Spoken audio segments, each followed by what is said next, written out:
Namaskar and welcome to this book discussion on a book which has been edited by Professor Harsh Pant, and it's titled Politics and Geopolitics, Decoding India's Neighborhood Challenge.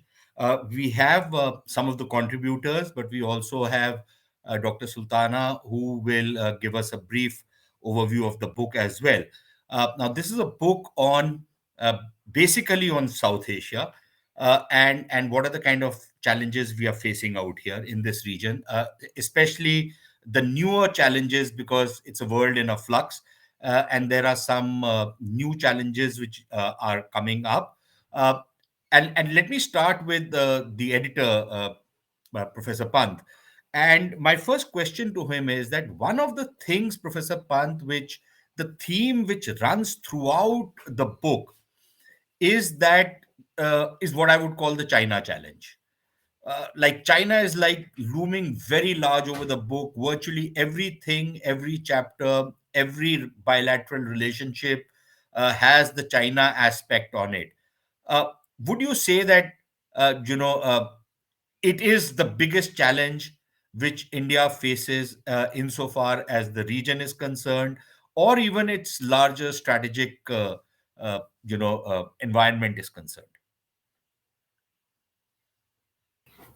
Thanks, Sushant, and for moderating this. And let me also start by thanking all the panelists for being here today, and also Indrani, Ambassador Puri, and Dr. Revi for being part of this book project. I think uh, this book, as you have described, Sushant, covers our neighbors, nine of our immediate neighbors, and what the focus is largely on the last few years, keeping the historical context in mind.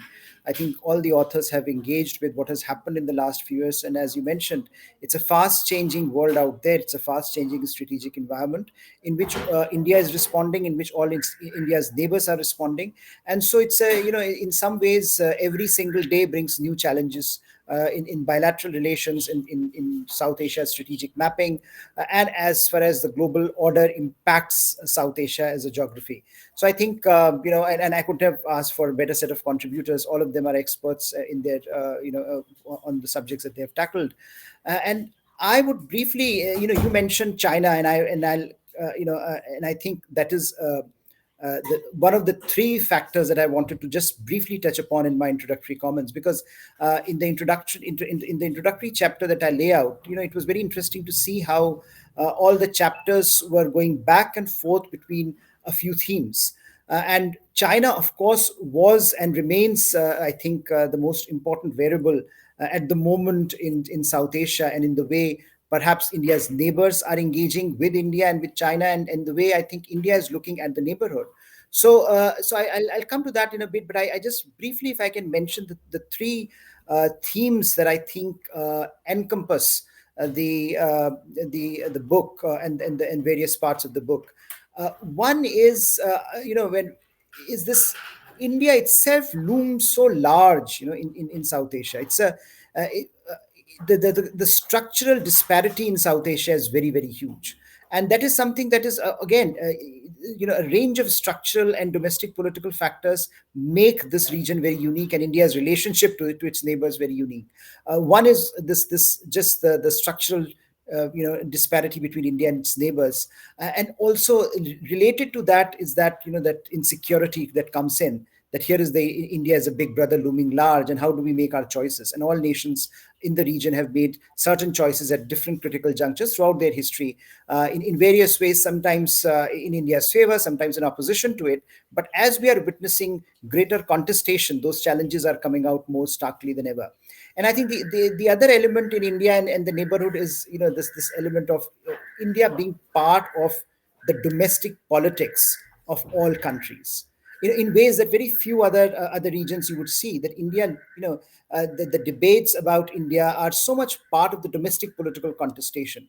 Often you see political parties using India as a lever in their domestic political spaces. So I think that makes India somehow very vulnerable in the region, because if you don't do enough, you are, this is the problem of not engaging the region. You're looked at, and you're accused of not engaging the region. If you try to do too much, then it is interference in the neighbors, in their space, that in the sovereign space that they don't like. So I think that's a very unique relationship that India has, also because of the identity related issues. So one, I think, is this idea that India is such a unique as factor in the region, and the disparity makes it even more unique. The other is, I think, what you touched upon, is that increasingly, if you recall, 20 years, 30 years back, throughout the Cold War, the entire discussion about South Asia used to be India, Pakistan.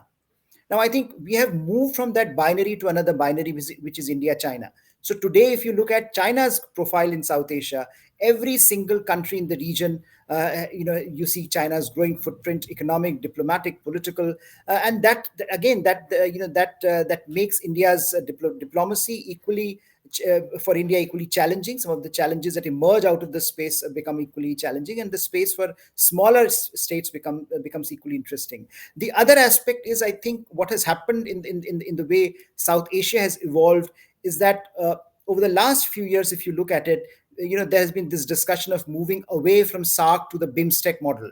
That if Pakistan, for example, is not engaged with us, or is not interested in a substantive engagement, then why waste our energies there? Let us engage those countries, especially on our eastern rim, which are interested, and which have greater space to maneuver. And I think that's what seems to have happened with Pakistan getting sidelined in our foreign policy over the last few years. Whether that's sustainable or not, I know at this point it's difficult to comment, but so far that line has been held. And I think with Indo-Pacific also, there is a certain reimagination of the neighborhood. So now that we talk of Myanmar or Thailand as part of BIMSTEC, and how do we look at our own strategic geography? And finally, I think the final point, which if you think about from the smaller states perspective, is this, again, the China factor and growing contestation between China and India. So if China is pushing in, India is also pushing back. And I think that makes for a very interesting strategic competition in the region, where you often, the media creates these headlines: India, one project India loses, or India is losing, and then you have the other, China is winning, or then again China is on a back foot. But I think this is a long term contest. This is something that is going to stay with us. One project or one event or one episode is not going to define this context. I think this is the new normal, and this is what I think Indian diplomacy and Indian practitioners and policymakers will have to live with for a very long time, and therefore we need some kind of a clarity on how we go about engaging this part of the engagement. So briefly, I think these 3 points come across in various ways in various chapters, and I think that is something that is very interesting as we look at India trying to reimagine its neighborhood, expanding what it terms as its immediate neighbors, and also reimagining its role in the Indo-Pacific. I think the contestation in South Asia becomes ever more interesting, both for policy observers as well as for practitioners. Perhaps their life is more difficult, but I think for observers it's a more interesting space to watch out. Professor Pant, okay, I have two questions, both based on your introductory chapter. One is not really based on it, but reading the chapter on Pakistan and then uh, linking it with your introductory chapter. So the first one is that you mentioned that after the clashes in Galwan, there has been a pushback from India, and efforts are being made to start the decoupling process. We saw that happen in shortly after Galwan. But since then, I think it seems to have lost steam. Far from decoupling, in fact, our trade relationship with the Chinese is becoming even more adverse than what it was. We thought, we will move on that front. So one is that whether that's even a practical option, and if it is a practical option, why we are not moving faster on it. The second is a fundamental contradiction which I noticed, again, both on the chapter on Pakistan, you name some of the other chapters, but at least on Pakistan, with which we have a territorial dispute, and with the Chinese.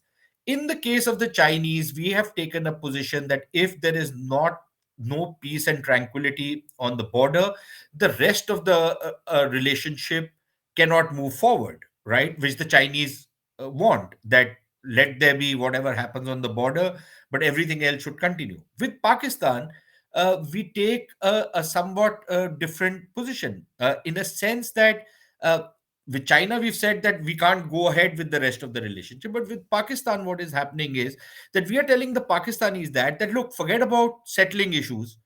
Let's move forward on this. It hasn't worked with the Chinese. Why do we suppose that it will work with the Pakistanis? I mean, that's the disconnect. We are taking the same position with both countries, but it hasn't worked with the Chinese. How do we suppose that it's going to work with the Pakistanis? Well, I think with China, we started off from a different assumption that if you see the historical manifestation of our China diplomacy, it was more about engaging the Chinese and making sure that the temperature on the border is maintained. So negotiations for border issues can continue, while the expectation was that would keep a lid on the border dispute, while we can explore other avenues of cooperation, which perhaps will lead to a positive momentum in the trajectory of the relationship. To a certain extent, if you see the 1990s, it worked, but it worked in a curious way because it allowed China to sort of expand its footprint both along India's borders as well as in India's around India's periphery, and the disparity has, because there is a fundamental qualitative and quantitative disparity between China and India on a range of indices. That meant that India has to make some kind of an accommodation in certain respects. So I think what happened at Galwan perhaps has been a marker in some ways, because some of the choices that we were not willing to make before Galwan, we have made those choices. Whether it is about moving fast forward on the Quad front, whether it was giving articulation to a more robust Indo-Pacific policy, whether also taking certain kinds of decisions, for example, 5G or certain, involving not involving China in certain critical sectors, whether even things like Malabar exercises, where we were sort of more reticent on that front. So I think Galwan had been a marker in some ways, and some of the choices have been clarified for India. There is, I think, my own view is that the template of the relationship has changed, where initially we wanted negotiations to continue. We are now saying, well, that will only happen if the status quo ante is restored. We don't know whether that will ever get restored or not. But I think that's the sense that we will not move ahead with China on a range of issues, or at least we will demonstrate to China that we are on an escalation ladder. So I think that template certainly has shifted, and I don't think that we are going to go back to the template. The question, I think, what is interesting that you raise is about the economic dimension of the relationship, which remains, in some ways. The decoupling argument had been equally popular elsewhere as well as it has been in India at certain points. But the problem with that decoupling argument is that you really, for an economic entanglement that has happened over the last 2 decades, you really can't break that off, given the central role that China plays today in the global supply chains. So the discussions around global economic order, refocusing or reshifting, that will have to happen over a long term. I don't think it will happen in a matter of 1 year or 2 years. The challenges will come because the costs will rise, and whether in democracies like ours or in the Western democracies are able to bear those costs is also an important factor. That it's one thing for policymakers to announce a policy, but in democracies you also have to see how the other level of negotiations at the domestic level happens. So I think we have not seen the end of it, but I think what we have seen is an interesting debate, and that is, I would say, has been the last 2 years, the both post-COVID global environment, as well as what was lurking beneath it, has been somewhat interesting, because I think some of those debates that were sort of being talked about, covertly, are now out in the open. We know now the costs of keeping China such a preeminent pole in the global economic order, and our inability to reshape that order, now that we are increasingly cognizant of the costs. So I don't think that that is something that is going to manifest itself very dramatically very soon. But I think that the fact that we are now questioning some of those assumptions, I think, is a good beginning. Perhaps a beginning that will involve certain costs and benefits, but how that how the trajectory turns out still remains unclear. But I think on the question of Pakistan versus China, I'm not so sure that if you see, at least in the last few years, the attempt has been that, look, Pakistan, unless there is unless it explicitly cedes supporting ceases support for terrorism, we are not going to engage Pakistan. And that policy has been, the government at least has held that line. The question is whether how far that line can be held. uh, and also, I think one thing that perhaps has been interesting in the sort of Pakistan equation is that before before this policy position, there was always an argument that, look, this is not sustainable, that eventually negotiations will have to happen, or that there will be costs on India globally. I think what is clear, it seems to me, that India at least has shown that it can live with certain kind of Pakistani marginalization. That you don't actually have to enter into any kind of a any kind of a modus vivendi with Pakistan to have the kind of global profile that India intends to have. And I think for the last at least 6 years, we have shown, since the talks stopped with Pakistan, that that has not really impacted India's global profile. And I think that it seems, at least for the foreseeable future, would be the line that will be held. But whether costs on India increase, I think will be a function of other factors rather than what simply Pakistan is saying or doing. Dr. Sultana, you've read the book, but one of the things which comes to my mind after going through the book is that with almost all the countries, India has exercised what are very often called, the soft power options. We've done the developmental work, and a lot of the developmental work has been pretty impressive, actually. We haven't tom-tommed it too much, but it has been there. It's visible. It's quite impressive. But the question is there an element of naivety in the way we have dealt with our neighbors? And I mean that in the sense that just too much focus on the soft power options and not enough in developing hard power options. As a result, what I mean to say is that none of the smaller countries, smaller neighbors of India, uh, although they are sovereign and all of that, but none of them bat an eyelid before crossing our path. They all think that India is this benign power. There is no fear of India, and to poke a finger in India's eye by dealing with countries which are India's enemies, or getting into arrangements with them which would be deeply disturbing, for India in the security and the strategic realm. They don't seem to care too much about it. Do you get the feeling that is actually the case? Thank you, Chair. And first of all, before I answer your question, I'd like to congratulate the editor and all the contributors, all the authors who have contributed their chapters for this edited volume. This is a very timely and I mean informative books, particularly on the issue of India's relations with its neighbors. I thoroughly enjoyed it, and most importantly, I have learned a lot. Now coming to your question, on the issue of soft power, and whether like the countries, they don't care, they want to play this card, card of the third country.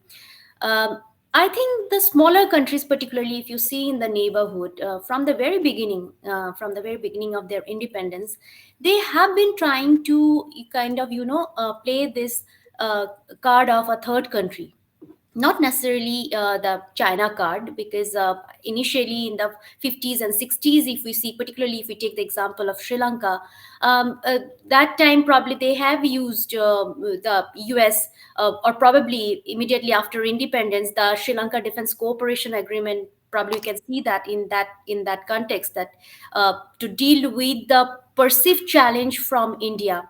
And then in 60s, 70s, particularly, you have seen how they are using US, and now, of course, China.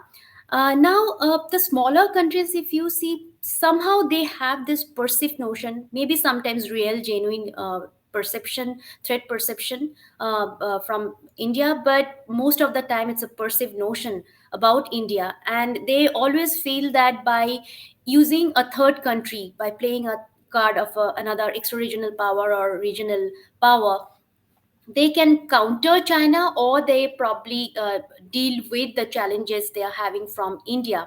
But of course, they did not work all the time.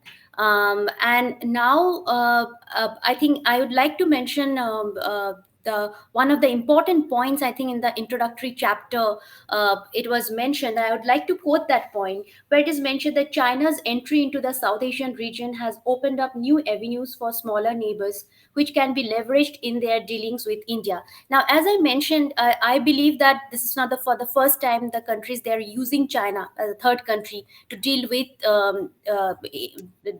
their challenges with India, but they have been doing so. But with China, it becomes very easy, very convenient for the political elite of those countries, because they don't have to bother much about the normative issues like democracy or human rights when they rule their country.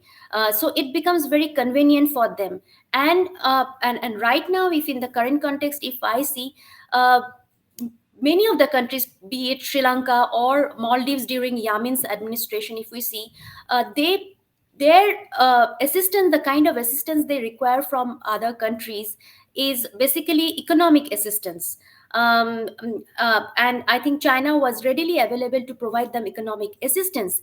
Now, probably these countries, and I believe, and I would like to hear from other panelists on this particular issue. I particularly believe because on the security issues, these countries always feel that since India has a kind of mutual security interest, because India shares borders with these countries, and there are common security concerns. So whenever these particular countries they are in genuine threat, in emergency, be it man-made or natural disaster or any other emergencies, India will always try to provide their assistance. India will always try to provide security assistance because it serves India's interest too.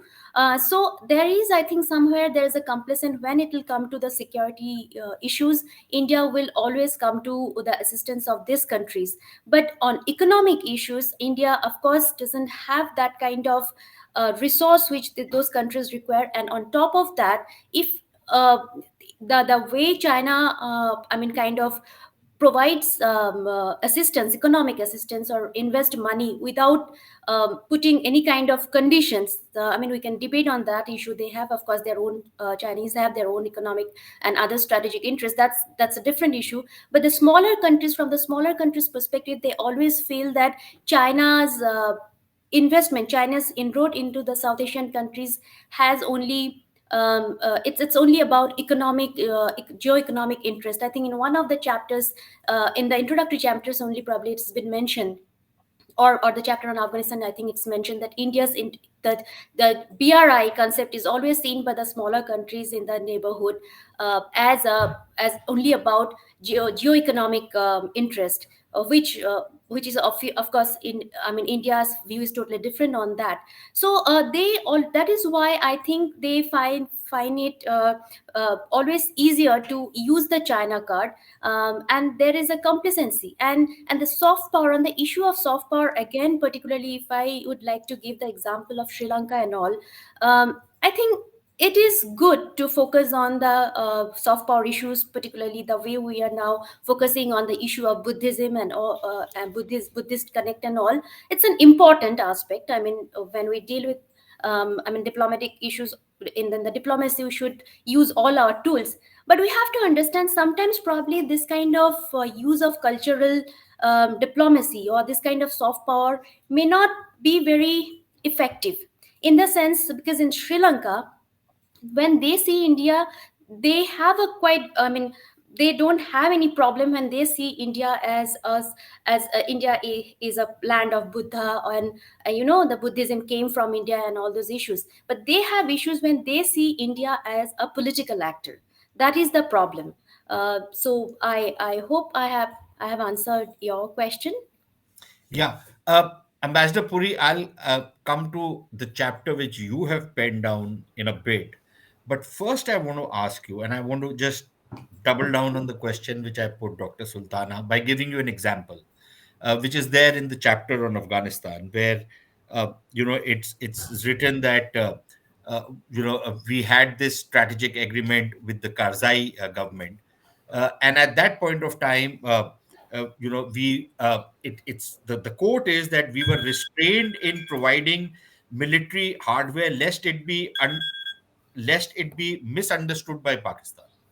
That we are not going to provide military hardware to a country with which we have signed a strategic partnership agreement, lest it be misunderstood by Pakistan, as though Pakistan's understanding or misunderstanding was going to change the dynamics of what they were already doing in Afghanistan.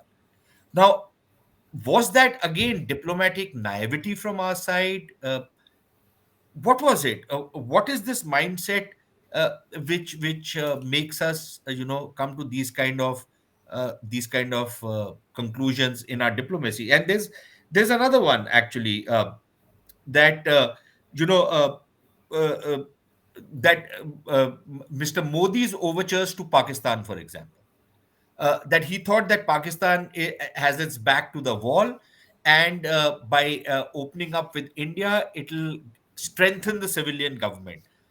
70 years, we don't seem to have learned what Pakistan is all about. How does our. I would have put this question to the author on Pakistan, but since you are the person who served in the Foreign Office, I'm putting it to you. Please. Sushant, thank you very much. I say first, let me show the great book. Harsh, well done. Lovely piece. And, you brought in all of India's neighbors on the maritime side. Of course, not many people know that we actually have maritime boundaries also with Indonesia, Oman, and so on and so forth. So, but let's leave now. So, Shant, you've asked questions which, you made me become the contrarian in this panel. I thought I was supposed to be defending establishment and that sort of stuff. But you're absolutely right. I think the key issues here, and look, Harsh, let me make a few points to you fundamentally on the book. First of all, there's no new global order. These are contestations. Dr. Sultana was very quietly hinting that if it's today China, yesterday it was the West. They were playing the game vis-a-vis Sri Lanka, Maldives, and all of us vis-a-vis us. We were doing our non-alignment or whatever we were doing within our capability. Look, you're in the real world and remember this particular element. So my simple take on all of this is, of course, yes, China is the new kid on the block, but not only vis-a-vis India and South Asia, where certainly they are very clear that they are the only sort of singular pole in Asia, and therefore we are the competitor. No doubt on that, and that contestation will have to happen. But fundamentally speaking, I think we need to understand, and that's what I think we should tackle, which is the growing India and where we are becoming in the world. We become the largest country in the world, the third largest economy. Give yourself a different feeling of who you are. And we are not working fast enough on that. Our challenges actually are all domestic.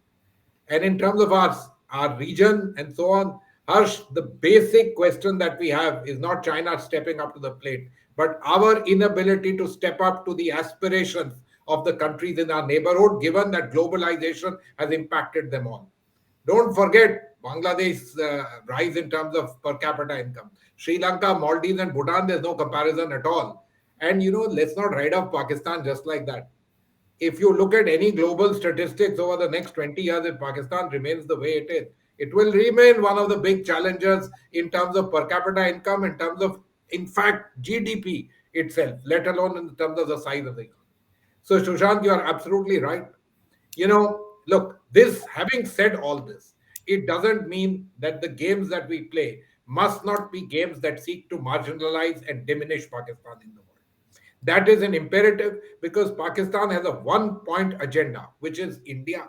And part of that agenda is driven by a very fanatical kind of an understanding, which is not, in a sense, to let me say contain or something, but a feeling that we are equal to India.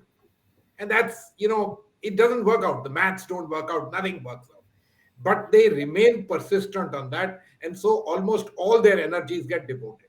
And yes, they do have, let me say, certain victories at some stage. Afghanistan, you started off by asking me this question. I mean, I don't think the Pakis were going to be worried or not. That's not what got us to take whatever actions supposedly we took. I'm not an expert on Afghanistan. I can't say. It is the friends of Pakistan who we think are our friends. Look, the world is playing its own games. Let's understand that. And in my opinion, the principal game we need to work on is a very simple one: the growth of the Indian economy, and grow it rapidly. And when you do that, your abilities to meet the aspirations of your neighborhood and to be able to do many more things will be far greater. Yes, the China contestation will go on because that's geography. We can't do anything about it. So Pakistan is another thing that we'll have to learn to live with as long as they remain the way they are. And I don't see very easily their mindset changing unless the next generation just becomes a more educated, a Sir, more worldly wise set of people. sir, my question was not on their mindset changing. My question was on On our our mindset. correct, you are absolutely right. Look, I am You know very that clear in that my the Pakistanis will not like it because we are giving up arms to no. So this it thing. That the wasn't. Pakistanis will feel very empowered if Mr. Modi opens up with them. I don't know where this kind of thinking comes from. So let me say it to you like this, Sushant. I'm not sure about what the Pakistanis will think or they won't think. But much of these things are A, internalizations by us, and B, on the other subject that you mentioned, the thing about supplying arms, etc., to Afghanistan, that comes from those we want to be closer to. It is they who turn around and tell you, step back. Look at the various stories which have been coming out now of what had been going on in Afghanistan before 15th of August. And I think many of these things should be quite clear to all of us what is happening. Look, I come to your Nepal kind of question whenever you asked me, but I have a very simple thing to say. India needs to come to terms with one simple factor, which is globalization. If we are benefiting, let me tell you, our neighborhood is benefiting much more. And they are also benefiting by another thing, which is that their aspirational goals have gone up way beyond, and perhaps our abilities to meet them no longer rest there. And of course, Nepal is a key to point to that. Secondly, we just need to grow our economy far better. And the distance between us and China has actually grown in the last several years. This is also something that we need to understand. Thirdly, we need to understand that yes, China is almost a permanent contestant that we are going to have in the South Asia, not just Pakistan. China was always there, perhaps not so very visible. It was always there. It is going to be there. But we need to understand that we need to step up to the plate globally to be there among those who are reckoners as far as China is concerned. I'll give you small examples. Look at the Glasgow meeting on climate change. The whole meeting became the US and China did some kind of deal. The rest of us were having to sign up on that. These are realities of life. Step up to the plate yourself. That's the single biggest, most important thing. And one last word, just let me leave it. You know, this word multi alignment, etc., not bad words. Very important for a country like India, given that we will become, and I hope we accelerate to that, not just the largest country in the world, which will happen automatically, but the third largest economy in the world. And therefore, you need to step up on the plate domestically more than anything else. Okay, now let me come to the chapter which you have written on Nepal. Uh, See, I want to come upon some of the more, uh, what should I say, prickly issues. Yeah. One, before China stepped in, the Nepalese have always played these games because I remember during the time of King Mahendra, they used to look on Pakistan as a counterweight to India. East there was no Bangladesh at that point of time. There was East Pakistan, and they thought this was a good counterweight to India. The Chinese were very far off at that point of time. So they have been playing these games since that time, the zone of peace and all of that. We remember that. So two questions come up. One, are the Nepalese elite congenitally anti-India? And if they are, what do we do about it? If they are not, then why do they behave like that? And secondly, do we even understand Nepal and the intricacies of Nepalese politics? And I ask this because something which has always troubled me. You haven't mentioned it in the chapter, but there was a time when the kingdom, it was still a kingdom, and at that point of time we had a very highly regarded foreign secretary who had also served as an ambassador in Nepal, who came back from a tour of Nepal and said, uh, reaffirmed India's twin pillar policy, when everybody in the world knew that there are no twin pillars left. One of the pillars is virtually falling if it has not already fallen. So, you know, where does this come from? What was it? Was it policy, and as a good bureaucrat, he was just enunciating it, or did he actually know what he was talking about? So, Sushant, let me start with your first question. Look, Nepal has always had issues of identity. This chapter only dealt with the last 6 years. The issues of identity are extremely ingrained in the definition of Nepal, in fact. So, I can go back to where it began. There's a colleague of mine who wrote a book who traced it to King Mahendra. No, not at all. You can trace it to, in fact, the formation of Nepal, because they did exactly this distancing themselves from India, let me say the mainland, South Asia, etc., right even at the time of the British Empire.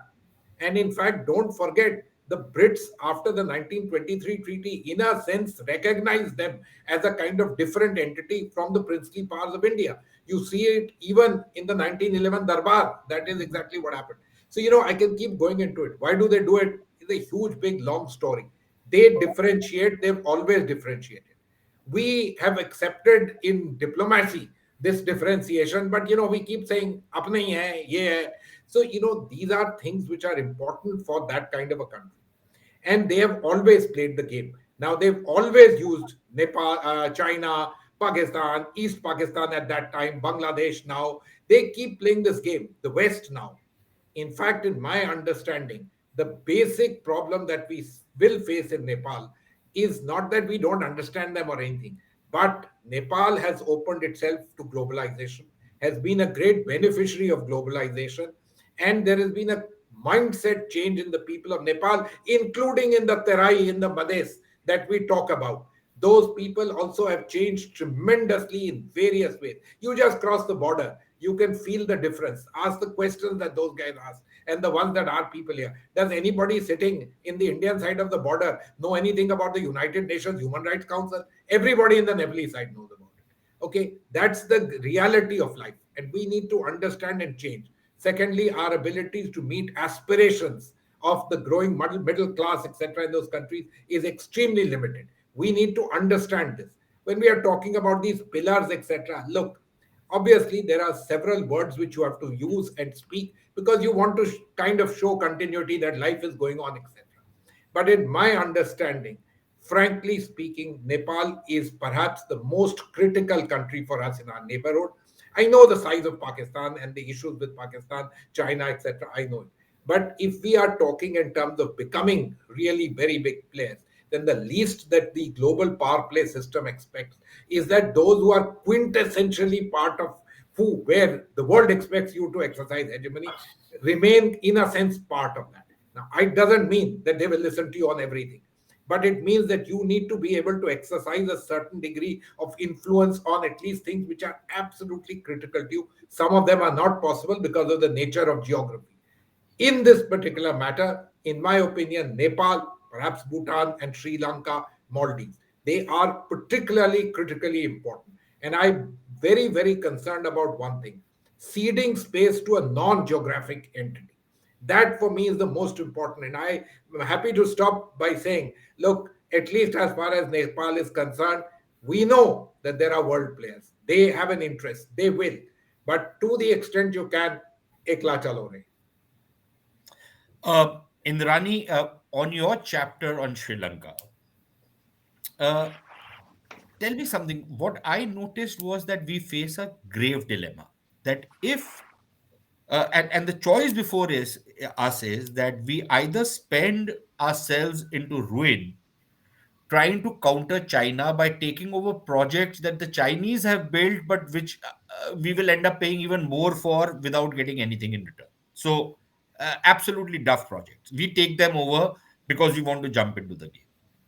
And if we are not ready to do that, uh, we basically are going to give a walkover to the Chinese. I sense this dilemma from your chapter, but uh, do you think this is the way things are likely to play out? And how do we break through this logjam? Thanks, Sushant. Um, Sri Lanka, like Nepal, is a special system. And currently, and I mean, today we look at China as a challenge, but honestly, Sri Lanka has been a challenge for India for a long time, for other reasons. I mean, please do remember that we have very bad history in Sri Lanka. There is history which we have to keep atoning for. And the currently what you see is a family that is using the Chinese to basically feather their nest at the cost of the nation. I mean, all you have to do is to look at this whole organic fertilizers. I mean, who controls, turns an entire developing agriculture system with organic fertilizers? And obviously, you're going to get corrupt fertilizers or tainted fertilizers from the Chinese. It's a no-brainer. I mean, all they had to do was look at Sikkim, which has gone through a similar experience. But no, so a lot of our challenge also is to bring our neighbors to a level that where engagement becomes a more normal thing. Here, it is not just India taking over Chinese projects. Here, it is also China taking over Indian projects and over Indian issues. I mean, just look at what they just had to do with these 3 islands of Jaffna, where the Chinese were suddenly decided they wanted to build whatever hybrid projects or hybrid energy projects. The Sri Lankans knew perfectly well that it would be a security problem for us. Yet they went ahead. Now, the question that you will then ask is, why do they keep going ahead knowing that? But that's what small countries will do. The Bangladeshis did exactly the same thing. The Sri Lankans will continue to do the same thing. We will have to keep, as Harsh said, we will have to keep pushing back. I mean, you thought in 2018, Maldives, when it changed government from Yamin to Ibu Soli, that things became better. Yes, things became better for 2 years. You see the India Out campaign spearheaded by Yamin today. Who do you think is financing him? So these contestations will continue, and we just have to be more agile, more obviously we have to be reactive, and much more able to or willing to show political will in taking hard actions. We haven't yet done that, and it is hard. It is hard because of the asymmetry between India and its small neighbors. But there are some places where you do have to take that. But Indrani, when we exercise hard options, you say that, look, we have to atone for our sins. But let that slide. Just let that slide. But let me ask you an even more provocative question. And that provocative question is that uh, if I cannot match up to somebody who is going to harm my security by pumping in money, I should at least have the ability to create the fear of God with to somebody who's going to take that money to harm my security. And Absolutely. and what is the use of being such a behemoth in the region if you can be trifled with by countries which are far smaller than you, and your vital security? I can understand, their development aspirations and everything, but uh, trifle with you on vital security interests. I know this is a provocative question, but I think it needs to be out there. Well, the thing is, we have, I think, traditionally been very hesitant to use hard power. And I go back to the part that you allowed to slide, which is our presence in Sri Lanka. And because, of course, we can dissect it in any which way you want, but honestly, we oughtn't to have been there doing what we were doing there. And whatever we did, we could have done it differently, we could have done it better, but that's the 2020 vision of hindsight, so let that slide. But the point is, today we need to be there has to be a lot more Indian hard power on display rather than exercised. For instance, let's take Bangladesh. Bangladesh takes, I don't know if you know this, but Bangladesh has been offered a $500 million defense cooperation fund by India, grant, loans, etc. In these years, Bangladesh has not used a cent. Why? Because Bangladesh gets 80% of its weapons from China. And Bangladesh, and we don't say this often enough openly, but Bangladesh, the defense elite are sort of fated by China. What is it that we can do? What is it that we can do on this in a scenario like this? I would say that in a scenario like this, you have to make it clear where your red lines are in terms of security, in terms of defense, especially in the Bay of Bengal. We have to make those red lines clear. Are we doing that? I would say we are slightly better today than we were, say, 10 years ago. But I think we still have a way to go. I think we still have a way to go on in, say, Bangladesh. I think we have to, on the other side, we have to stand up to both the military elite in Myanmar as well as to the West, because we have important security interests in Myanmar. So I don't see this as a binary question. It's a tough question because it's a tough neighborhood, and the answers are not simple. So the actions that you can take in say Bangladesh are not the actions that you can take in Sri Lanka or in Nepal. I mean, Nepal is a country which has an anti-India riot because of a Bollywood film star. It is unique. Even Pakistan doesn't have that. So we do have issues in these neighborhoods, which are very, very difficult to resolve and very difficult to have a one-size-fits-all.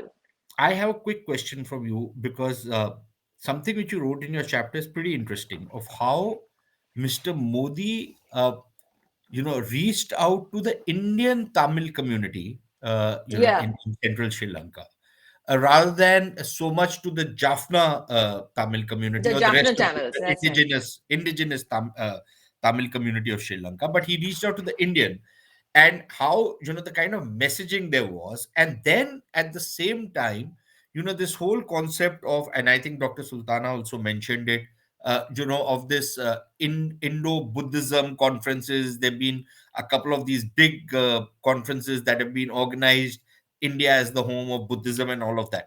How do you think that plays into the Sri Lankan political system? Well, remember that a lot of India's political outreach in Sri Lanka traditionally has also been through the prism of Tamil Nadu politics in India, and the Tamil Nadu politician was less interested in the Indian Tamil worker in Sri Lanka than in the Jaffna Tamil elites, and Mr. Modi introduced an element of uncertainty in that by reaching out to the Tamils, certainly, but putting the Indian Tamil workers, who are almost all poor, many disenfranchised tea workers, tea plantation workers, in the front and center, where he could not be faulted for not reaching out to the Tamil community, but he was determined to show the Jaffna Tamils that they could not call all the shots. As for the Buddhism, I think that was another way of reaching out to the majority, the Sinhala majority, which is also Buddhist majority, because I think most of the Jaffna Tamils are Hindu. To the Buddhist majority, that Buddhism is part of the cultural connect of between India and Sri Lanka, as distinct from the Tamil connect, and that introduced a different element in the cultural matrix that we have set up with Sri Lanka, and I think that was actually quite interesting. Dr. Revi, I'm sorry, I'm going to you last, but so Maldives is probably our smallest neighbor, and yet, if I read the chapter, uh, it seems to be one of the most complicated neighbors to handle. But the one thing which I thought you did not pay enough focus on was something on which people like me who look at security and terrorism and stuff, there's not been enough focus on the growth of radicalism in Bangladesh. You have in Maldives, I beg your pardon. You have mentioned some political parties which are Islamist in their leanings and all of that, but in terms of the reports which are coming out of growing radicalism inside Maldives, there isn't enough. Why was that? Thank you for your question. I just want to start off by saying good evening to the rest of the panels, and thank you to ORF for inviting me on this panel, and also especially to Professor Pant for inviting me along with N. Satyamurthy to contribute to this book as well.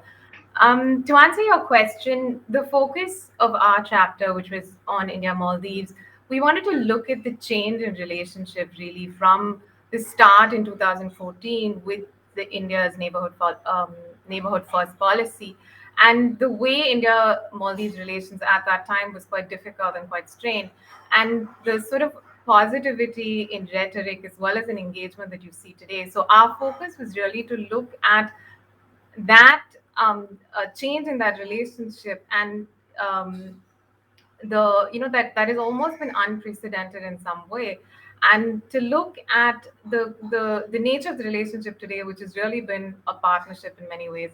There's really a sense of shared values, of shared goals, and the reason we see that change in relationship is because of a change in India's attitude towards Maldives, which, like you said, even though it's the smallest, it is quite complicated, and it's quite important because of its geostrategic location.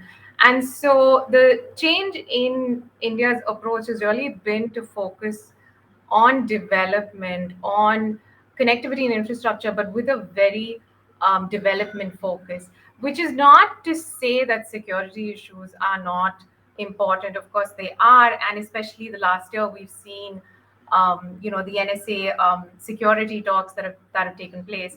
And in those, they've set the four pillars of security, in which they have mentioned counterterrorism, radicalism, and so on. And so it's not at all to say that security is not important. Of course, security is an important part of that relationship. And there has been a lot of security cooperation in the last year, especially. But the focus that we wanted to do is really to look at the development angle. And in this regard, I'd like to just point out to two projects that are important in this relationship that India has contributed to. And the first is the agreement that India signed, the $500 million dollar agreement to fund the largest infrastructure project in the Maldives, which is part of the Greater Malay Connectivity Project. And what this will be is a sea bridge which will connect Malay to the neighboring islands.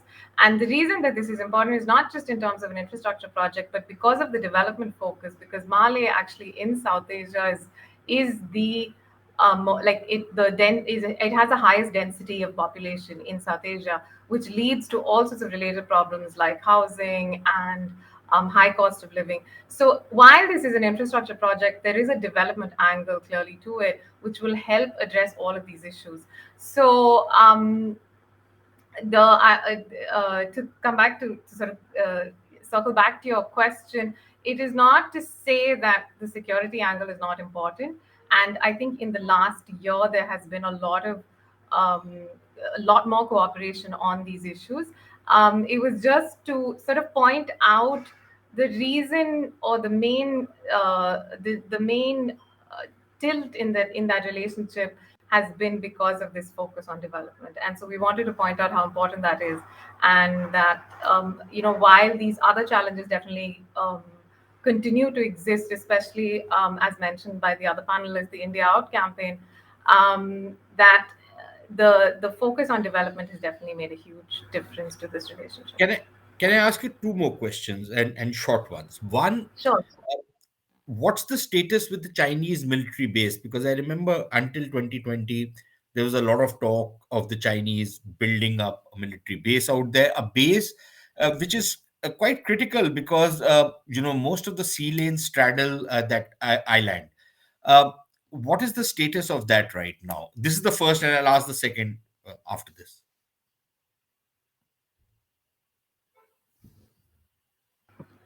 So, specific to China, I think as far as the I don't actually have an update on this particular question, but I think as far as China is concerned, whatever the security concerns of India has been, I think the Maldives has always been very specific and articulate about making sure that whatever its relationship with China is, that India's security concerns will always be respected, and that they have an understanding of what India's red lines are.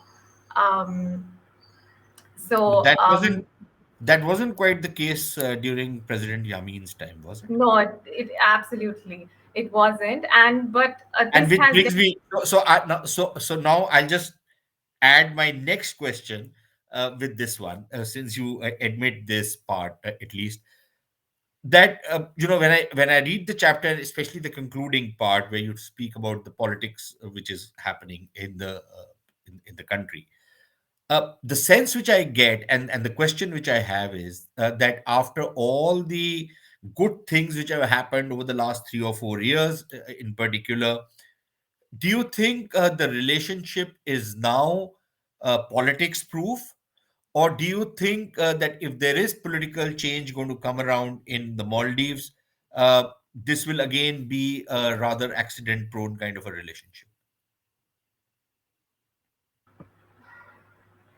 Yes, absolutely. I think that, like all India's relationship with all its neighbors, I think looking forward, there will definitely be challenges. And these challenges, while some of it will be structural, so related to China and the sort of changing international relations in this region and China's growing footprint, I think a lot of the other challenges will be related to domestic politics. And I think that the India, especially since the ex-president Yamin's recent um, the Supreme Court overturning the case against him, and him being freed from house arrest, and him being sort of renewing the India Out campaign. I think this will definitely be something that needs to be dealt with. And I think that looking at while this is, again, I think, as mentioned by the other panelists, and also specifically by Professor Pan, that this is a problem for India with all of its neighbors, that it gets dragged into the domestic politics of each of its neighboring countries, and that when there is this these issues in the domestic politics, India gets dragged in, and there it seems to be almost the easiest thing to do to have these anti-India, to define to sort of drum up nationalist sentiment through using these anti-India campaigns and India Out campaigns. So I think that to answer your question, no, definitely it is not going to be problem free. And I think that the two things that specific to Maldives that India will need to pay attention to is definitely China, and the domestic politics, the specific to the India Out campaign. And given that 2023 will be an important year, I think it's definitely this is definitely something that needs to be paid attention to. And as always happens, much as I would very much like to carry on, I think we're quite out of time. But Professor Pant, as the editor of the volume, the floor is yours to have the final word. Thank you. I think many words have been said, so I don't think I need to add anything. But just I think I want to reiterate two things. One is I think when we are discussing, see, we discuss so many countries. What comes out very categorically, and this is again the point of the, which I was making in my introduction was not that. China is what China is bringing to the table is something is a new factor. I think what is important is that small states always had and will continue to have their own agency in shaping their own foreign policy, right? So it's not a question of what India can and cannot do, Sushant, whether or not we can bring in all our hard power and soft power and everything. Foreign policy, half of it is what you do and half of it is, I think more than half of it is what is done to you. So I think at times you are basically responding. Howsoever we may like to be proactive, I think most of the time with our neighbors, it's also a question of getting a sense of how do you respond to some of the developments, and these developments can change on a dime. Like India Out campaign, we thought everything was settled, but somehow the person is out of the Supreme Court, and so, now it's a new day. So I think a lot of this would depend that we have to be while I agree with Ambassador Puri that ultimately India will have to get out there and match the aspirations of our neighbors. But even if we do that, I think some of the critical elements there will always be there, and whether it in terms of domestic politics, whether in terms of structural realities, those pressures will continue to shape in India South Asia engagement. And therefore, in all our discussions, when we are looking at these relationships, we are talking of how intricately linked we are to our neighbors, right? From Bangladesh as a West Bengal problem, Sri Lanka is a Tamil Nadu problem. I mean, this is a region that is intricately linked to each other, and that narcissism of small differences also comes in. That India and Nepal, we come. I mean, no two countries can be as much alike as India and Nepal, and yet we try to find differences. And we try to make something out of them. So I think that is what makes this region perhaps very interesting to engage with as an academic, but perhaps very difficult to practice diplomacy, as Ambassador Puri would underscore. So I think that's what I would like to add. And thank you all for being such gracious writers, and thank you, Gulbin, for joining us today, and thank you, Sushant, for today. Thank you so much. It's been a pleasure. It's been a pleasure. It's a fabulous book, and it's very well written because all the chapters are very racy. They are not the ponderous kind of academic kind of writing, which pardon my saying, so I find very boring. Uh, Very, very well written, very racy. You can just go through them, in a jiffy, and very informative. So, thank you, Professor Pant, for this book, and thank you all for being part of the book and for being part of the discussion today. And that's all we have in this particular book discussion. Thank you. Thank you. Thanks a lot, guys. Thank you. Thank Thank Thank you. you, you. Ambassador Saab, Indrani.